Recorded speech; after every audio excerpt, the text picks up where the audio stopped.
nubuhe butumwa Imana ishaka kubwira abantu tubwire. Sasa inshuro nyinshi iri kugenda inyuza ku misozi basengeraho. Wavuye Muhanga? Yego. Uramanuka agera Rubengera? Yego. Ugeze Rubengera n'amaguru? Ibirenge. N'ibirenge? Uva Rubengera n'amaguru urakata?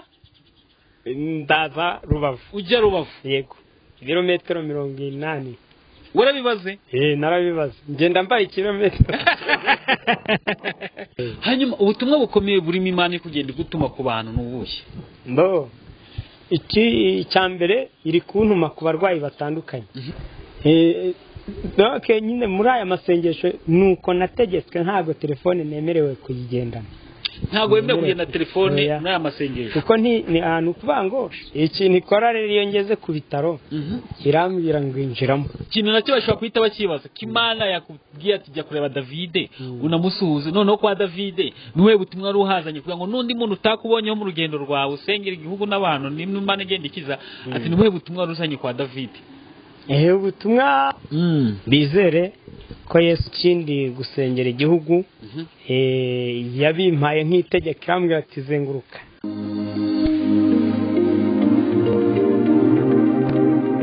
Yes, ni by'agace kenshi gakomeye kuri Tamano kuri Gonarike Plus. Amahoro y'Imana akomeze kubana namwe. Ngewe nitwa David, nje mugiye kubana muri kiganiro nkanakiyobora, ariko nanone ndabasuje hose mwamherereye mwamwe mu Rwanda cyangwa Rwanda, mwumve ko mbasuje karabwira ko bakunda cyane bive ku mutima, abakunda cyane bive ku mutima sinakucana n'uyu muntu uri hano imbere yanyu. Mugiye kumenya birambuye, yitwa Mucyo, atutse mu karere ka Kayonza, aho Imana yamuhaye urugendo rukomeye cyangwa se ubutumwa bukomeye cyangwa se message agomba gushyira ahantu hagiye hatandukanye mu buryo bukomeye, cyangwa se Imana iri kumukoresha imirimo n'ubutwari muri iyi minsi kugira ngo agire ikintu abwira abantu. Muri byinshi araza kutuganiriza, ni umuhanuzi, ni umukozi w'Imana, akunda Imana n'abantu. Reka mwakire ntabatindeye cyane. Mucyo ndakwakiriye. Akoze cyane. Meze ute? Meze neza cyane. Naye mvuze ngo Imana yagwaye ubutumwa bukomeye genda ucisha ahantu hagiye hatandukanye, ariko turagira ku ibyo bintu byose bikabanze ngusabe udushyira imbere y'Imana. Yego. Data mwiza turagushimye, umurengezi mutabazi, ushoboye byose uri Kristo. Tugiriwe amahirwe kongera kugaruka gutambutsa ibyawe ugiye kuducishamo, udukoresha iby'ubutwari kandi umanuke wiyoborere. Data twese rero nongeye kukwereka abanyarwanda n'abari hanze y'igihugu cy'u Rwanda bose bagirire neza kandi bahazwe nawe kwifuza kwabo, ubahe icyo imitima yabo ishaka. Data twese rero manuka ubane natwe kandi utuyobore muri gahunda zose tubisabye twizeye. Amen. Amen. Umeze ute? Ndashima Imana. Urakomeye? Ndakomeye. Imana iracyagushyize amababa yayo. Cyane. Iracyakurinze muri iyi minsi.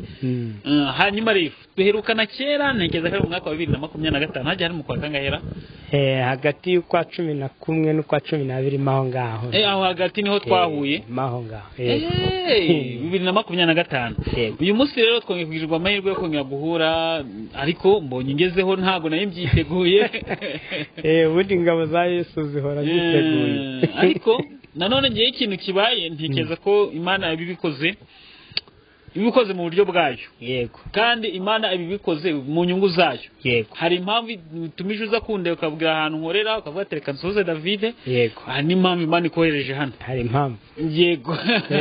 Muri uru rugendo natangiye birashoboka ko naha yari yahateguye. Kuba nari ngeze muri gare simbashe gukomeza ngo ngende. Yari yabiteguye buriya bya biri muri. Hari warugeze hano muri gare ya Musanze. Yego. Ugiye gukomeza umutahe? Nkomeze ngende za Gicumbi.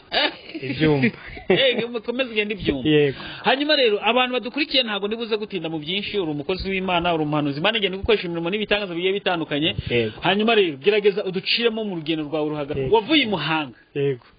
Uramanuka agera Rubengera? Yego. Ugeze Rubengera n'amaguru? Ibirenge. N'ibirenge? Uva Rubengera n'amaguru urakata? Ndaza Rubavu. Ujya Rubavu? Yego. Kilometero 80. Warabibaze? Narabibaze. Ngenda mbaye kilometero. Nabigenze. tuba dukurikiwe n'abantu benshi Yego. kandi ibyo uvuga nivuze 80 Yego. nabo baba barahagiye Yego. baraza kutubwira koko niba harimo 80 Yego, njye ntabwo nigeze mbimara kuva Irubengera. Irubengera winjira muri Rubavu. ukinjira muri Rubavu Mm. ibirometero 80 Yego. kuva Muhanga ugera Rubengera harimo ibirometero bingahe Mbo ubundi kuva Muhanga ugera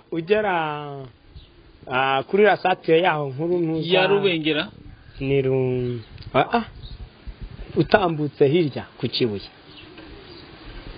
tambutse hirya ku Kibuye uvuye Muhanga iyo ugeze Rubengera hari umuhanda ukomeza mu isatire nkuru hari aho akarere ka Rubengera kari ka Kibuye hariya ka Karongi aha ikarongi narabaze kuva Muhanga ugera ikarongi nabonye ibirometero 190 na maho ngaho 190 burya se urugendo ruva Muhanga rugana Karongi ruruta kuva Rubengera ugana Rubavu uca mu turere dutandukanye rega buri uca mu karere ka Ngororero ugafata ntunza ariko ntekerezo ugeze ari za Nyange ugeze muri za Ngororero hari Inyange buri muri Rutsiro na Ngororero nyine gutya hari Nyange ni muri Ngororero hari Nyange rero ni ukata ujya za Rubengera ugenda mu rubibi rwa Karongi n'urwa Rutsiro Mama tuba tubivuga gutya amanyanga abantu babyumve neza kuko ibyo bintu wabikoze neza yego nabo bagenda bakabigereranya bakabyumva nk'abantu bakuru bacyangwa turimo kubabeshya nuko bimeze rwose uva Rubavu kuri Pfunda wagiye Rubavu mu mujyi Rubavu naragiye ndara hafi ninjiye muri Rubavu nkirangiza bya birometero 80 n'amaguru aho ngaho ikora n'igitangaza gikomeye yego tubwira igitangaza cyabereye aho ngaho igitangaza nabonye gikomeye ntazibagirwa ni uburyo yanyinjije ahantu mu gashyamba nkaba nzi ngo naho wenda ndi burare ngiye kubona mbonizanye umuhanuzi wa muhanuzi azaje gusengeraho nicaye akihagera ijwi rirambwira ngo musuhuze nkimusuhuza arikanga amaze kwikanga igitangaza cyabayeho rero nuko yaje gusengera hondi ariyo yarinzanye yego hanyuma byarangiza bigasoza mbonye icumba akagucumbikira ahita anjyana ku banyamasengesho basengana ndaraho ngaho buracya ndakirwa mererwa neza buracya ndamanuka karaganda ko kuri burasere cya burarirwa nca mu ruganda rwa burarirwa ndazamuka ndazenguruka umujyi wose ndawuzamuka ubwo ndaza naraye muri Nyabihu uhita uzamuka za Mahoko ntabwo wagimanutse mu mujyepfo hara kuri Pfunda wahise uzamuka za Mahoko urazamuka ugira Nyabihu waraye Nyabihu hehe naraye Nyabihu ku mukaye gacukanga abantu bahita mu Bigogwe urenze ku gisirikare ho gake urenze ku gisirikare ho gake ahantu bita kuri banki aho niho naraye aho niho waraye nuko urongera urakomeza ndongera ndakomeza urwo rugendo warukoze iminsi ngahe urwo rugendo kuva Muhanga tugera Rubengera nahagenze iminsi 2 kuva Muhanga ugera Irubengera yego kuva Irubengera ngera aho ngaho muri Rubavu naho nahagenze iminsi 2 yego ubwo sine ndazamuka ndara muri Nyabihu ubwo ni iminsi 5 kuva Nyabihu rero ugera aha nanone ubwo magenze ubwo twabara umunsi kuva Nyabihu kuko naraje ndara haruguru y'akarere haruguru y'akarere iminsi 6 urwo rugendo rwose hanyuma ubutumwa bukomeye burimo Imana ikugenda gutuma ku bantu n'ubushye iki cyambere iri kuntuma ku barwayi batandukanye kambwira ngo vugisha uriya cyangwa se hagarara muri iyi gare inyuzaho abarwayi atuye musengere nkakomeza ikongera ajya muri rwa rugo nkasanga nuko hanyuma icy'ingenzi ni uko iri gukiza irimo irakiza Imana yagiye gutuma ku barwayi bagiye batandukanye hari abantu benshi bahita bambaza nk'ikibazo hano ikintu ikora rero iyo ngeze ku bitaro irambwira ngo injiramo nkacamo gusa nta muntu mvugisha nyuramo nkigendera ikambwira ngo ubu ndabikoze yagira ubivuga ngo vugisha uyu nkamuvugisha nubwo buryo ibikoze gute ikavuga ati irabakijije cyangwa irakijije nuko nkumva ngo irakijije nuko imbwira kuko simba ndi buyibaze cyangwa se ngo tugirane negasiyo tuganire oya ahubwo nge nibivuze ngo ca muri ibi bitaro ubwo harimo abarwayi igiye gukura mu bitaro nyine igiye gukiza ubwo iyo irangije akazi kayo ndasohoka nkakomeza nubwo burya niki kintu cyagiye kigutunga muri urugendo rwa rw'iminsi 6 tukuvuga ntabwo turakomeza ahantu ugiye gukomereza tukuvuga ahantu maze kugenda muri iyo minsi 6 iyo minsi 6 niki kintu cyagiye kigutungura cyangwa se niyo wageze ukabona nta Imana igukoresheje ibintu bitandukanye nawe ukumva ubwa birakurenze ni hehe yambo nkaho Rubavu kugenda Rubavu Kanyarira n'ahantu bita Nyirafumbwe ni hehe muri Rwamagana umusozi basengeramo habaye ibitangaza bikomeye aho nigishirizaga ku bicu igicu kikaza nkagisobanura iki ndi kureba hano iki ngiki hari gahita kirema rwose nkasobanura abantu bakishima cyane bati tubonye Imana oya hari ukuntu nanjye ndimo ndakireba ngagutse ndi kureba ariko nta kintu mbona ukaba utagisobanukirwa hari ukuntu rero yakoze nkaho Nyirafumbwe aho yatweretse ibigega bibiri ifunguriye mu gihugu cy'u Rwanda ibigega bibiri yarabanje twereka umusozi wa Siyoni kuzaba umeze benshi wenda bashobora kuzabona iki kiganiro bazabyumva cyane yatweretse umusozi wa Siyoni itwereka umusozi ngo abantu b'i Siyoni uko bazaba bameze ngo bazaba bameze nk'uriya musozi wa musozi ihita iwusaturamo ibigega bibiri ibigega by'iki yafashe wa musozi irawusatura iwukoramo ibigega noneho hazamo igicu cy'umweru iravuga ngo iki kigega ndagifunguye uyu mwaka ariko hari n'ikindi mbazigamiye dore ngiki abantu baravuga ati wawo tubonye ikigega cyari kirimo iki ibigereranya nk'ikigega urabona nk'uko igihugu kijya kigira gahunda yo guhunika kikavuga ati ibi bigega ni bitatu cyangwa se ni bibiri iki turagikoresha iki gihe iki nacyo kizakora muri uriya mwaka nibyo yari ishatse kutubwira si wenda niba ngiye ndi kubyumva neza n'ikigega cyo kuturinda wenda inzara ikigega rero cy'Imana kirimo byinshi harimo amahoro harimo kurindwa inzara harimo umutekano harimo umunezero harimo kuturinda mu byago harimo ibintu byinshi bikubiyemo ni byinshi imvugo y'Imana irazimije yavuze ikigega haba harimo ibintu byinshi kuzadutunga ese niba hari amapfa ari imbere nzabagaburira nkoresheje ubu buryo nuko rero ibikora muri icyo gicu aho umwana w'umuntu atabasha gusatura igicu ngo akirememo ibigega anashyiremo ibintu biboneka urabona nk'iki kigega cy'umweru nk'ako gacu k'umukara isatuyemo gutya igahita izanamo utuntu tw'umweru ikavuga ati ibi ni ibigega mbahaye uri kubibona se reba aka gacu urabona ibi bicu biri aha gutya hari igicu cy'umukara icyo cy'umukara ukabona hajemo ibindi by'umweru ati ibi ni ibigega mbahaye yarabikoze numva ndavuga ni nanjye mbonye Imana aho za Rwamagana ariko wari wateze ntabwo wagiye n'amaguru ho nari nateze mva mu rugo nageze Nyirafumbwe ninjiramo nuko mbona ukuboko kw'Imana izamura abantu benshi cyane n'ahantu basengera ihashyira uburinzi nuko hari nk'abantu bashobora kuba badukurikiye bakavuga ati ariko ubundi iyi myizere ni myizere nka niki yo kuvuga ngo ugiye kuzenguruka igihugu n'amaguru usengera abantu se wagiye uhura n'abarwayi abantu ushobora kwibaza ibintu nk'ibyo iyo myizere ni myizere isobanuye iki kwizera gutyo njye ndizeye kuko wamamagaye harakora kandi nkabibona wagiye uhura n'abarwayi nahuye nabo habaho mu misozi za Kanyarira hose nabuhuye nabo za Kanyarira kandi zirafunze ariko si umuntu ufite amavuta y'Imana ugira ngo niba ivuze ati hari umuntu urimo ugomba gukiza ururira ukajyayo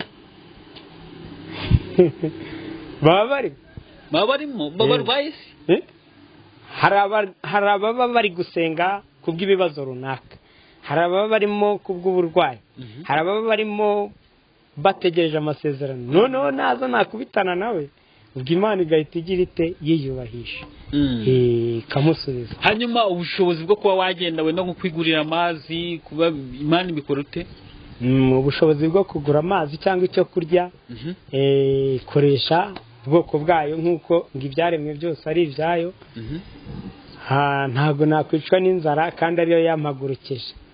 Ni ukuvuga ngo niba ninjiye nko mu rugo nk'aho irabakoresha, bangaburire, basasire ndyame, hanyuma tuhurire nkara muri gare, imbyo ati muvugishe, ninkubwira ijambo nkusengeye bigukore ku mutima atakira igihumbi unywa amazi. Nta muntu njya naka ikintu oya. Yo niyo ibakoresha ikantunga muri ubwo buryo. Hanyuma rero ubu ngubu ugiye gukomereza hehe? Ubu ngubu nzakomereza Gicumbi manuke Kigali, hanyuma ningera i Kigali izahita integera ntahe. Zahita gutegera utahe? Nzaba nshoje agace ka gatatu, habe hasigaye ibyumweru 2. Ibyumweru 2 rero nzabikora mva Rusumo ku mupaka, ngaruka mu rugo ite mpura na ya minsi 90.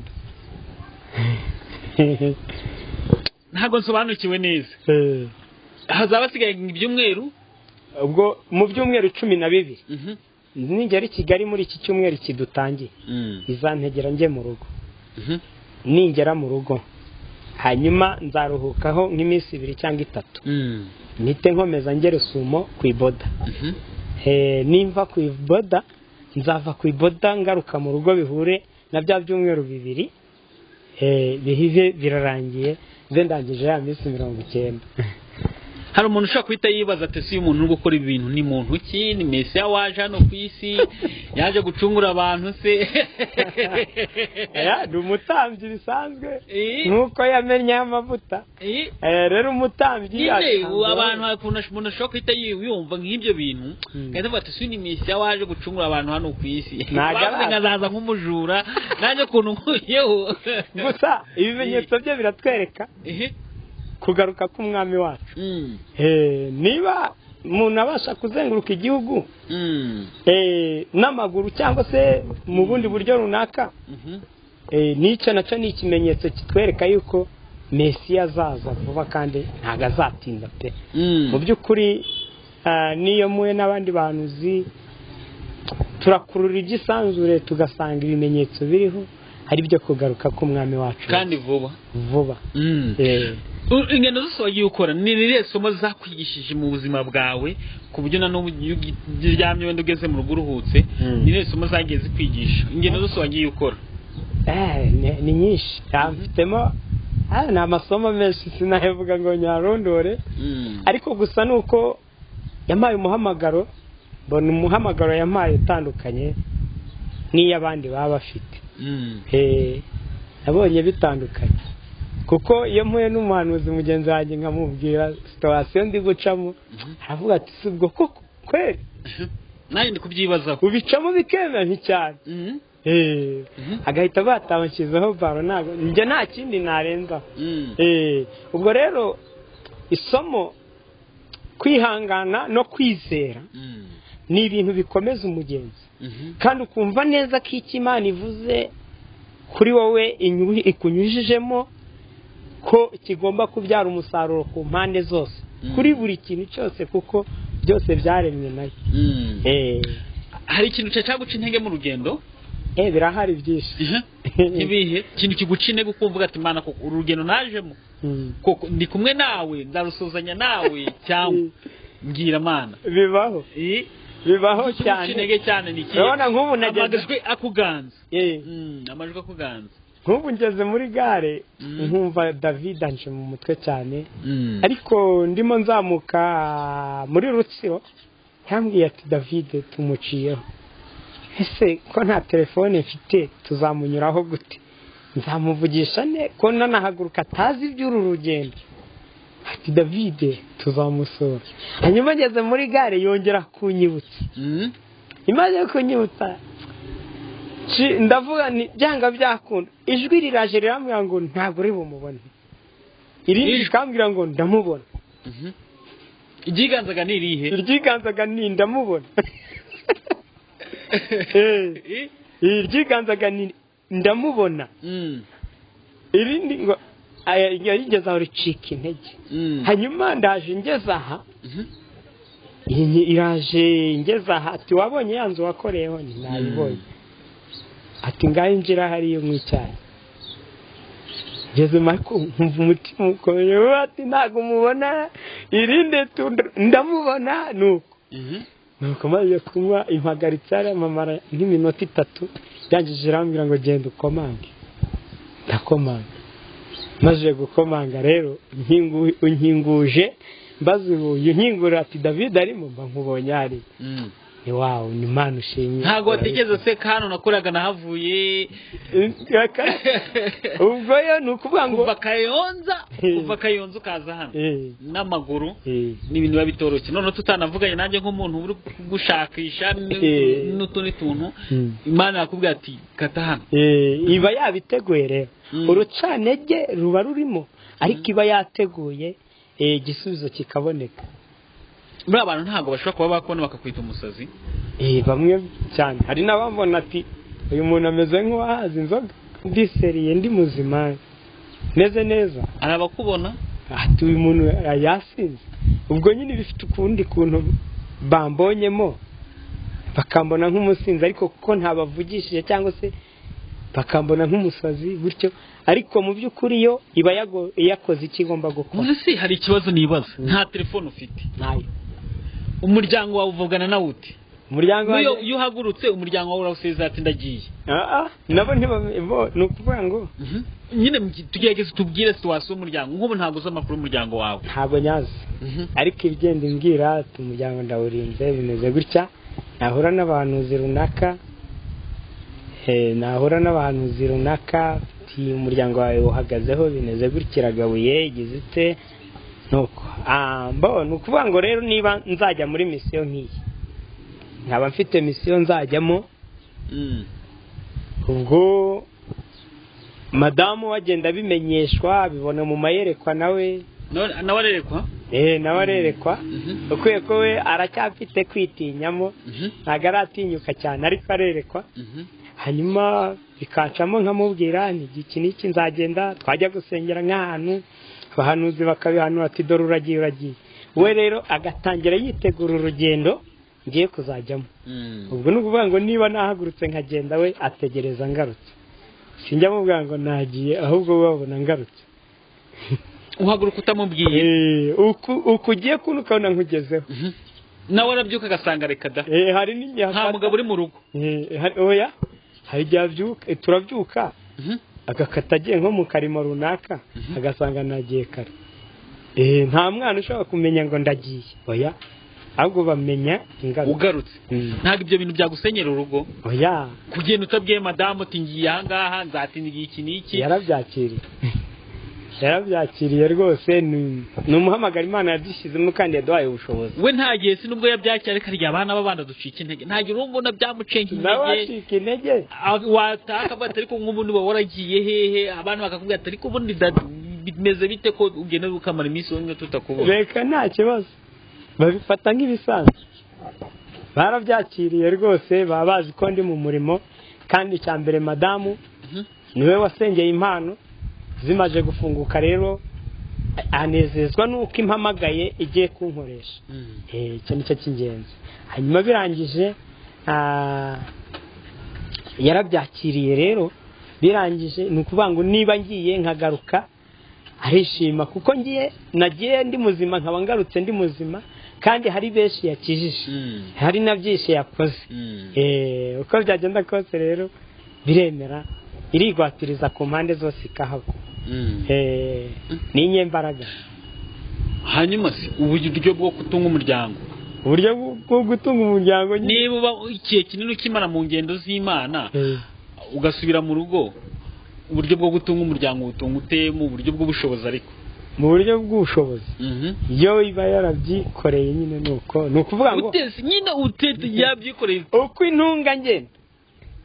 intunga ngenda niko nabo ibatunga. kuko bona ukuvuga ngo duti ibyacu dukurikiriye Yesu. Rero niba nabisize nayo ibisigaraho irakoresha ba bantu bayo. Nubwo bushobozi nuko biza gusa ni ibintu nyine udasenga cyangwa se utabikura mu mwuka ntago yapfa kubyumva. Ariko uko byagenda ukuntu umana byumva kubona umugabo nyine ufite umuryango n'abana adakora. Ko hari igeze twitwaga n'inzara kandi ntanasenga ntazi niyo biva niyo bijya ntakora ariko inzara ikanga ikatwica. Ariko uyu munsi wa none nta nzara itwica. Aho rero niho imbaraga z'Imana zibonekera cyangwa se zigaragara. Yego ngo mwijura imbere y'Imana afite umuntu uvugira. Rero ni umukuru w'abatambyi nta wundi rero ni rukundo kuko dufiteho urukundo. Yego nicyo gituma tugomba kwizera neza tudashidikanyije ko ku mpande zose ahari. Kuko ndiyo inzara yatwica ntanahari yatwica kimwe nuko yatugaburira ku mpande zombi uko bivuze. Amaherezo si ibi bintu y'izi ngendo zigenda ziba amaherezo yazo n'ayahe? Amaherezo yazo nyuma y'ubu buzima hari ubundi buzima, hari iherezo ryiza. Imana idufiteho umugambi muzima. Nta Imana yakubwira ati jya gukora ibi ngibi nubisoza nzakubwira ikizakurikira ati iki birahari. Mfite amasezerano ariko ntabwo yatubwiye ntabwo nyatangaza itarasohoza. Ukatubwiramo nka rimwe bavuga ati byibura umuntu ku byo yakoze byibura nta kibazo tubwiye ku byo yakoze noneho ku byo yakoze ibyo yakoze kari byinshi se ni byinshi. hakari icyo utekerezaho kumva nawe ubwawe kirakurenza ukavuga ati Imana iki nicyo kindera imbaraga zo kuza kugukorera. Gusa hari ibindi nkitegereje nzatangaza mu minsi iri imbere mu byo yakozemo kimwe no kuba yarangiza ubundi ubu kuko ndi urwandiko rwigendera rusomwa na buri muntu uwo ari we wese. uko uri kumwe nabyo birakunyuze uko nuko biranyuze kuko ibindi byose icya mbere yampaye ubugingo buhoraho irabunsezanya irambwira ati nzakunyuza mu bikomeye kandi nubwo nzakunyuza mu bikomeye nzabana nawe ngo wawe ubugingo buhoraho. Icyo nicyo cy'ingenzi rero. Abana b'Imana uko tuzasa ntikurerekanwa ariko umunsi kwerekana bose bazabimenya. Yego bose Imana ishimwe cyane. Hanyuma wowe witekerejeho Imana ikagutoranya ikaguhamagara nkawe ubifata ute wiyumva ute urebye imirimo n'imitangazo Imana igenda gukoresha wiyumva ute muri rusange? Mba numva nifite icyizere ko ndi muzima mfite ubuzima buzima n'umuryango wanjye.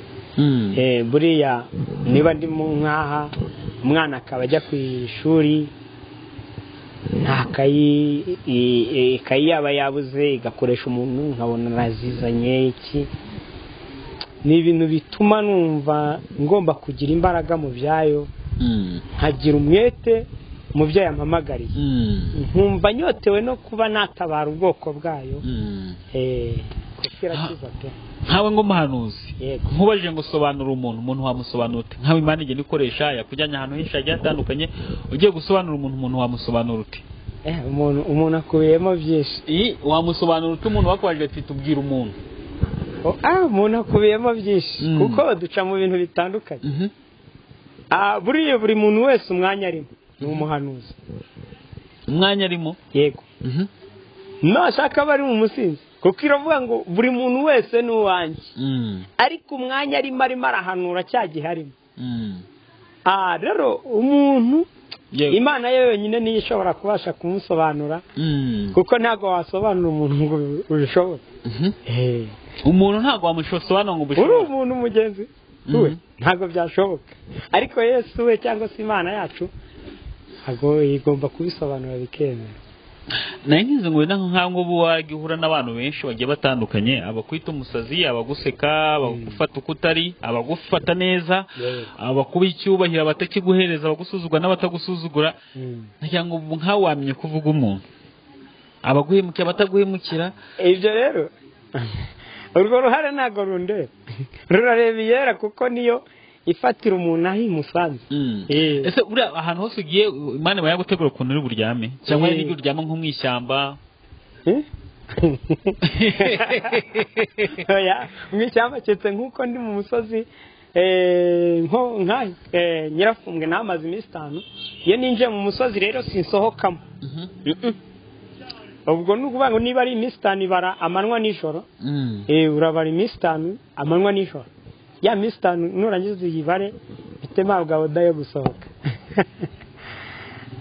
none sigeze nk'ahantu utari burare mu musozi Imana bayagutegura ahantu uri buryane cyane kavuga ati wowe nugera kwa David wongeye uranzi n'urugero ngewe uranzi urugero se ngo nugera kwa David kandi ngewe unzi n'urugero nyine impamvu ngutanzeho urugero nuko turi kumwe ubu turi kurebana amaso ku maso cyangwa se nugera ku musozi runaka wenda reka twivugire nugera kuri bose nakora igitangazo ndakwereka aho uryama urye unywe umererwe neza ejo tuzakomeza nuko bigenda niki wabwira abantu bari muri iyi si bisi itatubabariye isi dukubita ntamuhwe isi y'ubugome isi yuzemo ibyaha ariko nanone isi yuzemo ibidushuka byinshi niki wabwira abantu bari kuri iyi si ariko bumva batameze neza batahiriwe n'ubuzima kuri iyi si yego ubuzima burashariye niki wababwira burashariye ariko nubwo bushariye nese yari ku ngoma kandi yaranesheje ufite Yesu rero uba ufite byose ufite ubuzima ufite ihumure uba ufite ikigukomeza hanyuma ndashishikariza nubwo hari bafite umubabaro mwinshi cyane yego abo basharira ariko niba bubashiriye pe Yesu ari ku ngoma kandi aje gutabara ndababwiza ukuri Yesu ari ku ngoma kuko ibyo twaciyemo nibyo byari bikomeye buri wese ku giti cye afite ibyo yagiye anyuramo kuko buri wese afite ubuhamya ariko ubwo buhamya rero nibwo buvamo wa muzingo udukomeza mu minsi tugezemo uyu munsi wa none rero ndabwira abantu mukomere Yesu ari ku ngoma kandi arimo arakiza ntacyo adakora rero kwizera nibwo butsinzi kandi ukumva neza ko Imana ishoboye byose ntabwo izaduhana kuko aho yadusize ni nayo izagaruka idusange icyo dusabwa rero twizere kandi dusenge dushize amanga twumve neza ko Imana ishoboye byose ibintu byose tuzabicamo amahoro yego hari nk'umuntu udukurikiye hano akahita yibaza ati none se ko waje Imana ikakubwira ngo kwa David noneho kwa David numbe butumwa wari uhazanye icyo kintu nacyo bashobora kwita bakibaza ko Imana yakubwiye ati jya kureba David unamusuhuze noneho kwa David nuwe butumwa wari uhazanye kugira ngo nundi muntu utakubonyeho mu rugendo rwawe usengera igihugu n'abantu n'Imana igenda ikiza ati nuwe butumwa wari uzanye kwa David ubutumwa mbere na mbere Imana dusomere iri jambo ririmbye aho mureshe telefone yanjye yego Yohana Nelson Magere ubutumwa bwiza uko bwanditswe na Yohana igice cya mbere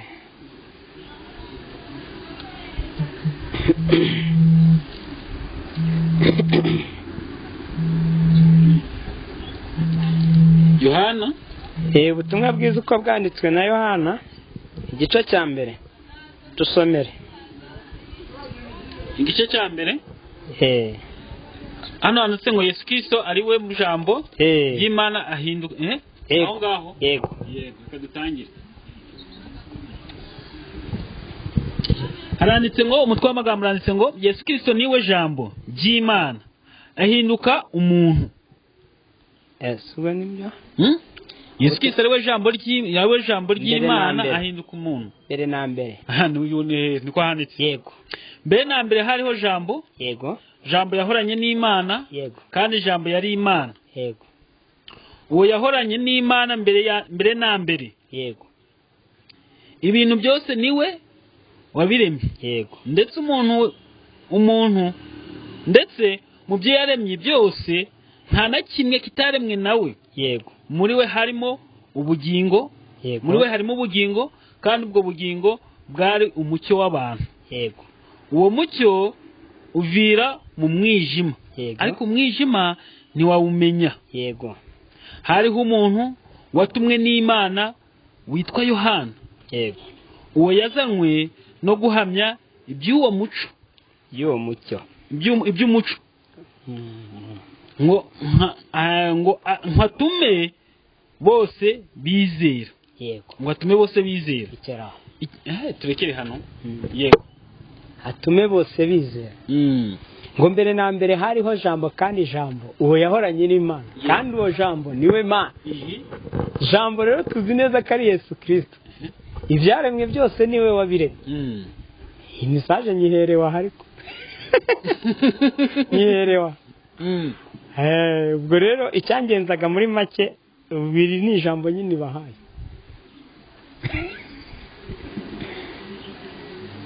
Yes. Cyakugenzaga n'iri jambo. Nukuvuga ngo Imana ntibyashakaga kugeza kuri abo bantu. Imana ikubwira ati va muri gare uburitse ubitse urugendo hano kuko ubwo wavuye za Nyabihu n'amaguru ugera hehe? Waruvuye hehe? Ndebya ngugera muri gare. Hari deba umanutse ara ku nganda sinzi uramurenge ukuntu bawita. Burasa uramurenge si Cyuvera. Niba ari Oya ntabwo ari Cyuve. Umanutse ku nganda. Wahejeje iyi satire nini utangira ujya warenze Byangabo. Byangabo ba waharenze. Ibyo warenze. Niba wamanutse inganda utangiye gutya. Uyu mujyi. Ariko abantu babumve naye ntago dukwibuka neza ariko niba ari ku Kimonyi. Iyo uvuyemo hitwa winjira aha muri Muhoza. Ubwo si umurenge wa Kimonyi nawe Kimonyi ku Kimonyi aho ngaho abantu bahita babyumva. Aho rero nahageze niho naraye. Hanyuma rero mu gitondo ngenda byutse ati tukomeze ngeze muri gare ati oya. Buryo ukomeza n'amaguru cyangwa rugiye gutega? Oya nari ngiye gutega. Nuko ubwo rero ndahindukiye nza hano. Mu by'ukuri rero iyo ngeze ahantu nibwo impicyo kuvuga. Nagishaka kuguha ikintu ngugenda ukigendanye. Hari igihe iba yaramaye ikimenyetso cy'uko nzahagera nk'uko yambwiye ngo David tuzamuka muri Rutsiro. Ubwo rero iyo ngeze kuri tere nibwo icyo kuvuga ihita ikimpereza. Iba yangawe ngira ngo ko nashyiraho izindi commentaire cyangwa se n'ibiki. Ibyayo ibikorera kuri tere nyine uhageze. Uyu murongo nawe ukunze cyane reka mubasubire muri mwe. Mubasubirira. Be nambere hariho jambo, uwo jambo yahoranye n'Imana kandi jambo yari Imana. Uwo yahoranye n'Imana mbere na mbere ibintu byose niwe wabiremye. Ndetse mu byaremwe byose nta na kimwe kitaremwe nawe. Yego. Muri we harimo ubugingo kandi ubwo bugingo bwari umucyo w'abantu. Yego. Uwo mucyo uvira mu mwijima ariko umwijima ntiwawumenya. Hariho umuntu watumwe n'Imana witwa Yohana. Yego. Uwo yazanwe no guhamya iby'umucyo. Yego. Nkatume bose bize. Twasorejera? Yego. Icyakora uwo siwe uwo mucyo ahubwo niwe wirenzaho. Atume bose bizera. Atume bose bizera. Rero harimo ubugingo. Kandi twabonye ko iyo ufite ubugingo buzima byose ubu bifite. Bivuze ngo ufite Yesu Kristo muri wowe. Ubu ufite byose. Nta kintu na kimwe cyakunanira. Yesu rero niwe mucyo nyine. Yaje mu bye ntibabimenya. Anyura mu be ntibamumenya. Ariko uyu munsi wa none umucyo uje kumurikira buri muntu wese. Kugira ngo usobanukirwe icy'ubwo bugingo. Imana ishimwe cyane. Icy'ubwo bugingo turi gushaka ni umuntu umwe ngabatimiye Yesu. Navuga ati Yesu mfite ibibazo. Mfite ibibazo. Atazaza kunsura nibura rimwe. Urebe ibibazo by'iwanjye. Yesu avuga ati nzaza kugusura. Ati rwose uzanyitegure nzaza kugusura igihe niki. Yesu amuha igihe cyazaza kumusura ariko ngo ntiyamubwira isaha azagerera hehe mu rugo. Ntabwo ijya ivuga igihe. Ariko nkamubwira ati nzaza uyu munsi ariko namubwira ati nzahagira iyi saha. Umuntu yagenda aritegura avuga ati rero ngiye kwakira umushitsi ukomeye hano mu rugo kandi kugira ngo abone ko namwubashye namuhaye agaciro ngo reka sase. Subi niyo muri akono waba utayizi. Impamvu. Donc ni ukuvuga ngo arakubwira ngo nzaza ariko ntakubwira isaha cyangwa umunsi. Nta nakubwira iminota ari buhagere. Nta nubwo ari bukubwira uko ari buze yambaye cyangwa ameze. Ahubwo wowe icyo usabwa ni ukwitegura ngo wa munsi araza. Ese ntabwo wigeze ubona. Yego. Urumva? Noneho ngo Yesu barangije ngo biteguye ngo haza ngo umuntu wasaga nabi ngo umusabirizi ngaraza ngareba handi bateguriye Yesu ari bukandagire ngazanye ukasa nabi yarangije avuga ati mwamaye ibiryo baje amubwira ati ariko nyaboneka ihangane ntago rero twabiteguriye nde Yesu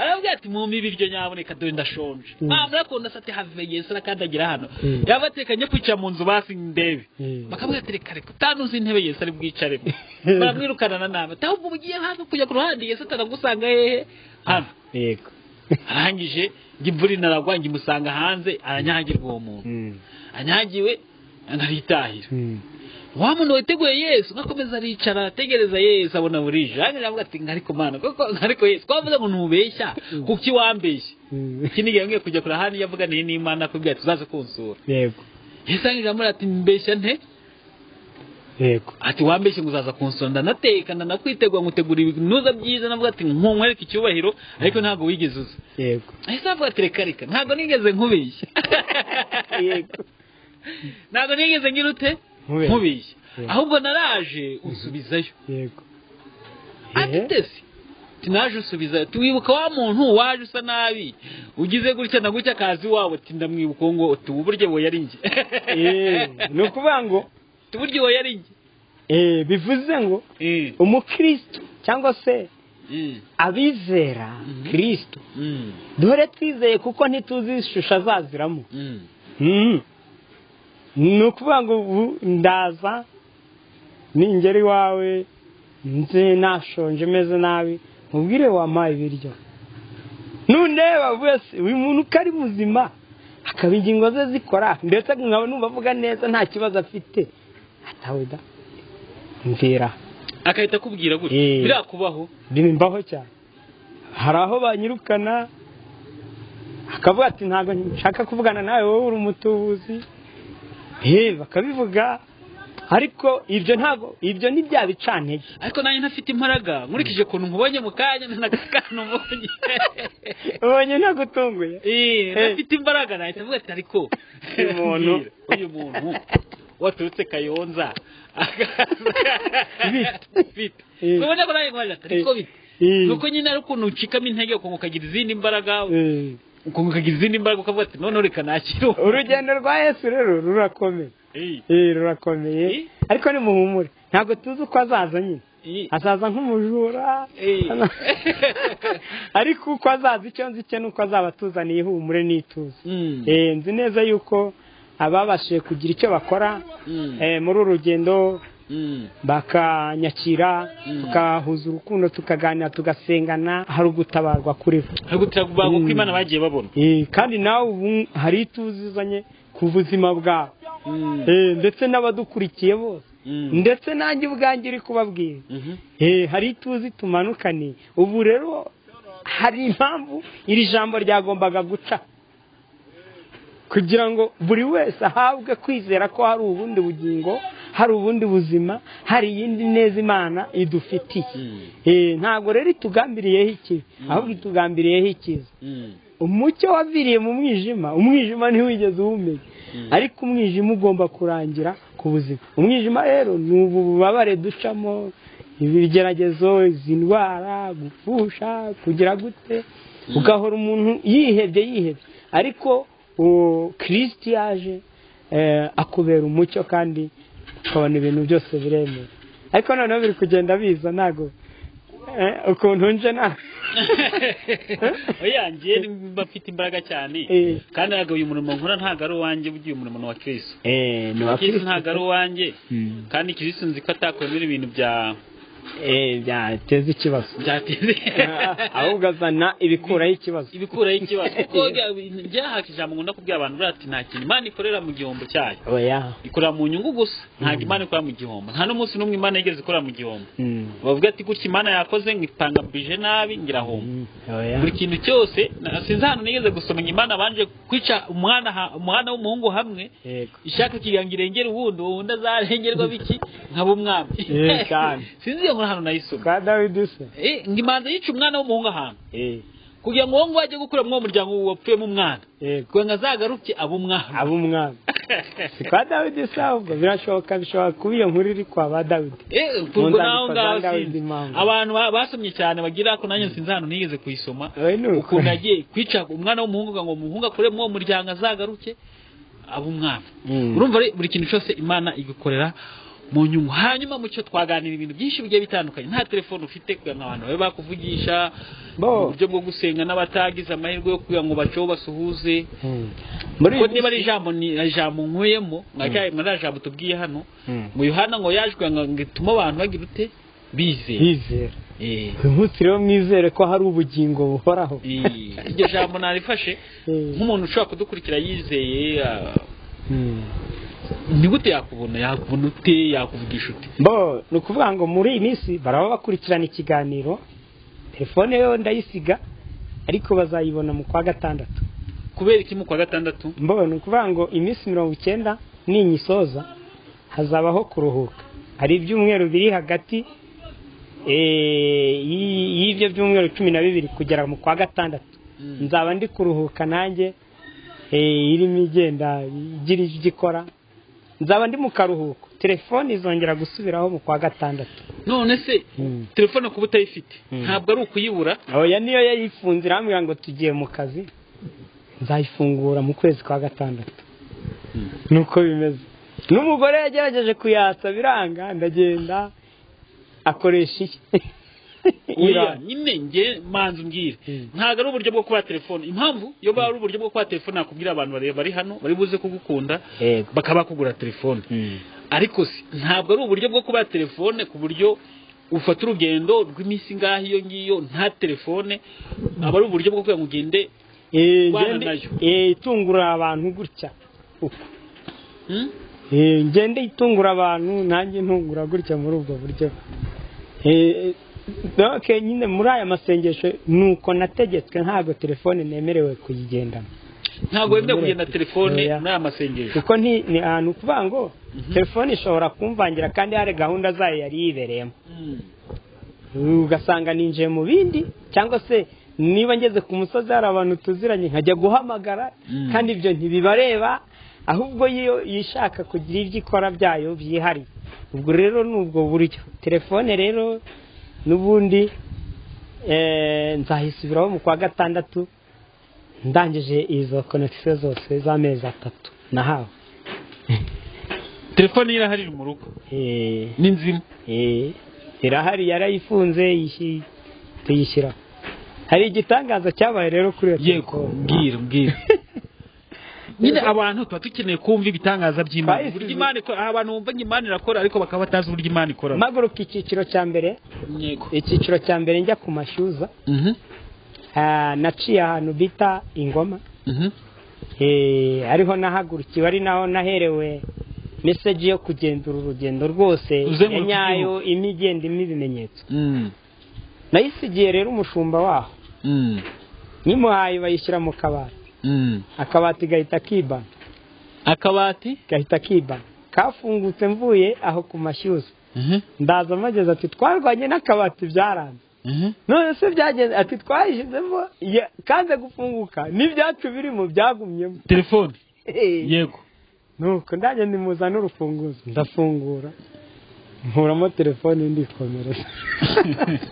Barabati dore igitangaza. Ni igitangaza. Ubu ngubu none ubu bwa kabiri ho byagenze. Ubu bwa kabiri yarazimye, yarayizimisha. Irangije irambwira ngo yisubize mu rugo uyisigire madamu ayibike. Nigeje n'ubu yarwanye nayo yanze kwaka. Nanjye ndwana nayo yanze kwaka. Wagerageje kwicana biranga. Izayicanira. Izayicana misiyo yayirangiye. Yakubwiye ati genda nta telefone ngo haye genda uvuge itazakuvangira. Uvuga ibyo nkubwiye ucaho nkweretse sinshobora kujya ahantu itanyeretse. Buri ishobora kukubwira ati kata hani buryo byo gusuzura umuntu uri hariya. Wamugere Imana ikakubwira ati none nashakaga nyimugeraho mpfa kugusuhuza gusa. Ubwo ibyo kukubwira bihita bimanuka nkahita nkubwira kandi ubwo nkahita nkomeza ukahita ukomeza urugendo. Ubu ngubu rero ugiye kujya Gicumbi. Biragoye. Biragoye. Mfite abantu bari bukwakira Gicumbi. Oya iyo yabateguye ibimbwira ati nateguye ubu nta n'umuntu wabura igicumbi ushaka kudukurikira ubu ngubu akavuga yamenya nzajya he barahari benshi te barahari b'inshuti dusengana mu magurupe yabo nsanga mu misozi dusenga gutyo cyangwa se mu ngo runaka ku matelefone ubwo rero impamvu nta telefone mfite nakabaye ngera nkahamagara cyangwa se nkagera nk'ahantu nkumva ndihebye ncitse intege ni muntu wanjye ndahana gira uko ubigenza akaba yanshyira ugasanga nishe itegeko nkaba nanabigwamo ubu usigaye nkabona nk'umuntu akugira nk'impoka gwa telefone wayanga ntabwo nayanga wabigenza ute ndayifata nkayikomezanya ariko sinemerewe kuyishyiramo simukadi cyangwa kugira ikindi nkora ndayikomezanya rwose nanjye ni ikibazo nari nibajije oya kadozi yimpaye ndayigenda kato sinemerewe kuyitanga cyangwa kuyigurisha cyetse kuyigeza mu rugo kuko ibyo biba ari ibimenyetso bigaragaza yuko binemeza madamu ko nari ndi mu murimo koko bagwaye kato impano iyo nyishyitse ndayijyana nkayishyikiriza mu rugo urugendo rw'amezi 3 rero aka ni agace ka 3 ubwo namaze kuruhuka uduce 2 aka ni agace ka 3 ubwo nako nimara kukaruhuka nzajya gukora ka Rusizi ka Rusumo ngaruka mu rugo nsoza akarusizi ko waragasoje navuye harya Rusizi rero wabwiye ko wagiyeyo oye byo ni ibya kera muri bwa buhamya bwa mbere maguru ubu nabwo navuye ahitwa ku Mashyuza mamara iminsi 5 nzamuka n'umusozi bita Karumeli wa Rusizi nsenga nayo n'abantu benshi abakongomani abantu benshi turahahurira cyane byari ibihe byiza byari mu gace ka mbere nyine hanyuma rero ubwo tugiye kugusezera ukomeze urugendo rwawe Imana ishimwe kuba nkubonye ngusuje ni nk'ikihe kintu wumva wabwiye abantu wumva wigisigaye inyuma ukavuga ati nyamara nubwo ntagenda andi message ushobora kubasigira cyangwa se hari n'inama ngomba kubagira kugira ngo tukibabwire n'ubundi abantu baba dukurikirana kugira ngo tugire tubagezeho ibintu byiza by'Imana ishaka kubabwira yego n'ubundi tubamenyeshe by'urugendo cyane cyane nk'ijambo kumvise mu kanya yego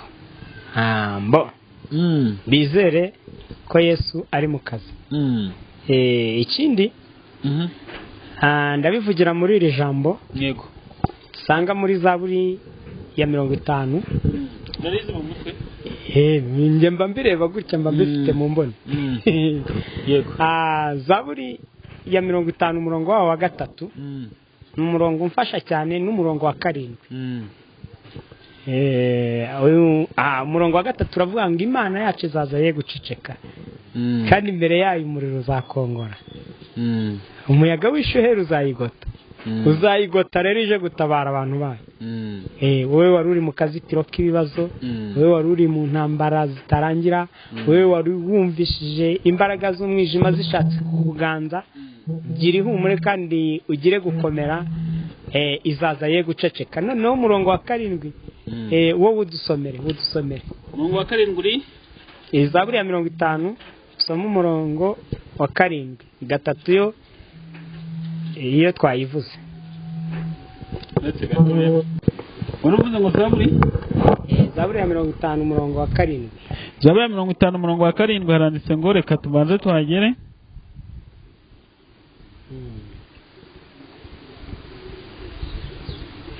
Zaburi ya 50 umurongo wa 7 haranditse ngo bwoko bwanjye nimwumve nanjye ndavuga nta bwoko bw'Abayisiraheli mwe mwa bwoko bw'Abayisiraheli we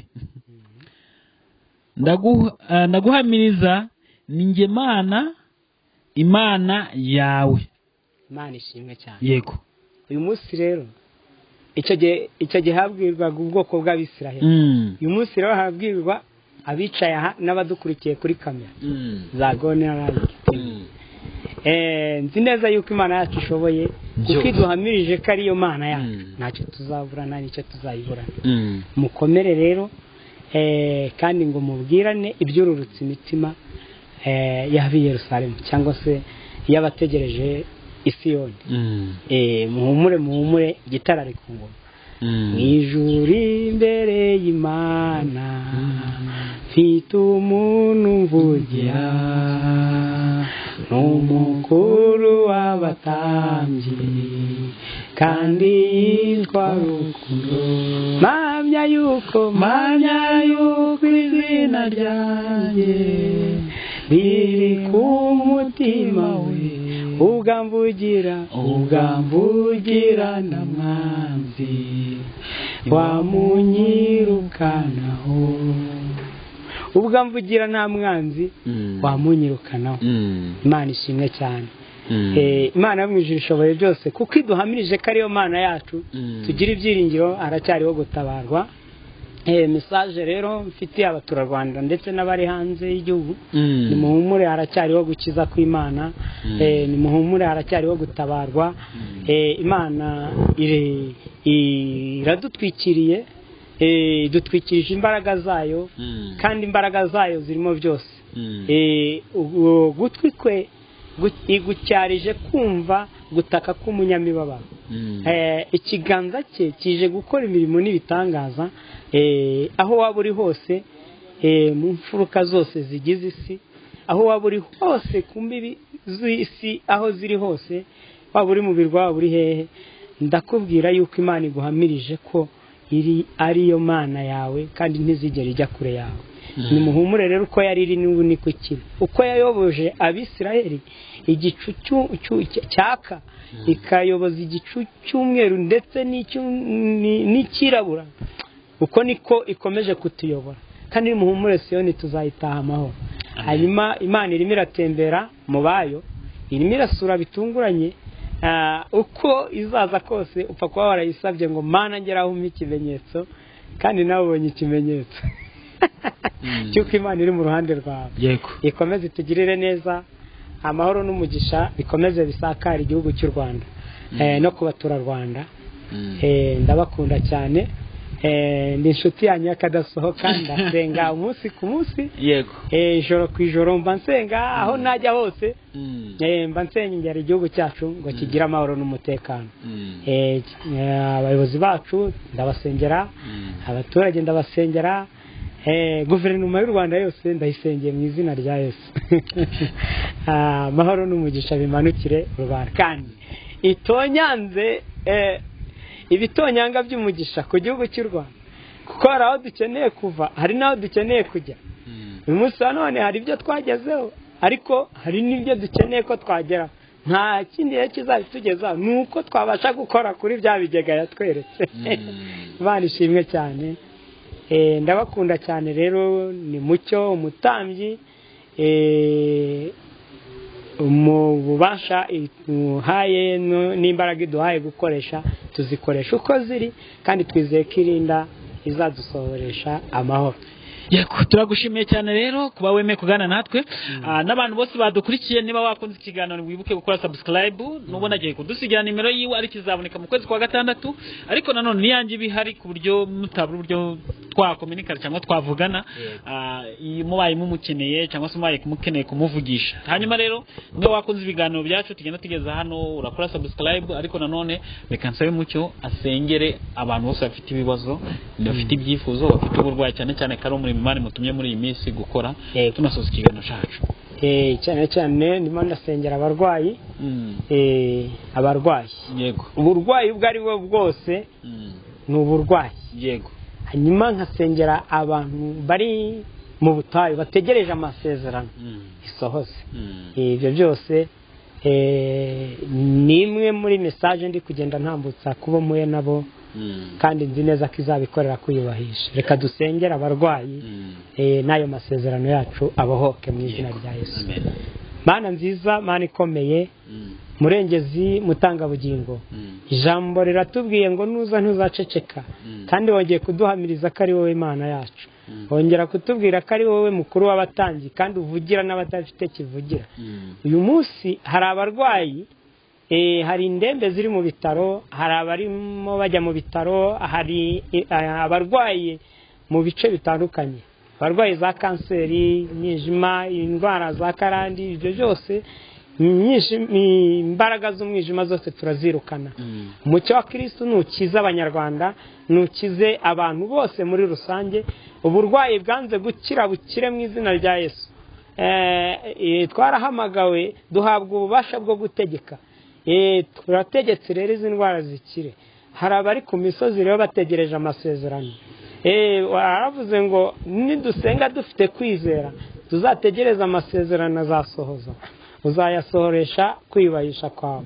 Data mwiza rero nusohoza amasezerano kandi ukomeze ushyire uburinzi abarwayi bakire mu izina rya Yesu. Aho umurwayi ari hose umanure abadogiteri b'ijuru bamanuke bafatanye nabo mu bitaro bakize mu izina rya Yesu.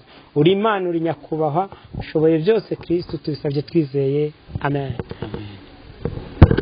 Ariko irakijije. Irakijije tu. Irakijije kandi muhumure. Kandi mugire gukomera, mugire ibyiringiro. Wumve neza ko kuba ugejeje isaha ugihumeka ari imbaraga zayo, nta kiguzi twatanze. Irakijije. Amen. Imana ishimwe cyane. Yego, turagushimiye cyane kubwa kanya kabaduhaye. Hano kuba Imana yemeye ko uza kugana natwe ni icyubahiro kandi nihabwe icyubahiro gikomeye. Amashimwe na yayo. Reka nshime n'abantu mwese mwadukurikiye. Imana ikomeze barinde. Nimero. Tanga ya nimero. 078 gatatu ebyiri 193 8 4. Debo antaya sikero de veje de baya antekekori debo titikere de ba tikis debo tipaya. Wemerewe kuyivugisha cyangwa se kuyishyiraho mu kwezi kwa gatandatu kubera ku itariki ya mbere. Nobe atayiskirke botika de harri de fotodaya tibo beherukana navuga indimi ngira de koti debo ha etikisiski debo de ba iguhetse ku mugongo. Amen. Debo kutikisibo Munyarwanda huri iguhetse ku mugongo kandi iratwikira ingitanze akabando ko kwicumba. Edofidiki debo ibitanze mu buryo bw'umwuka. Mekuwaye dahaji kiside koda aibo ije gutabara ubwoko bwayo. Nekota isisi enebo apa etkeba itanze imbaraga ku bakozi bayo. Nonete pa zitiki debo hadiko tikisidi debo dekaya dikorre detebo pa esibo. Shalom. Bosi dubahiva. Imani wa umugisha. Amen. Shalom. Shalom. Yego.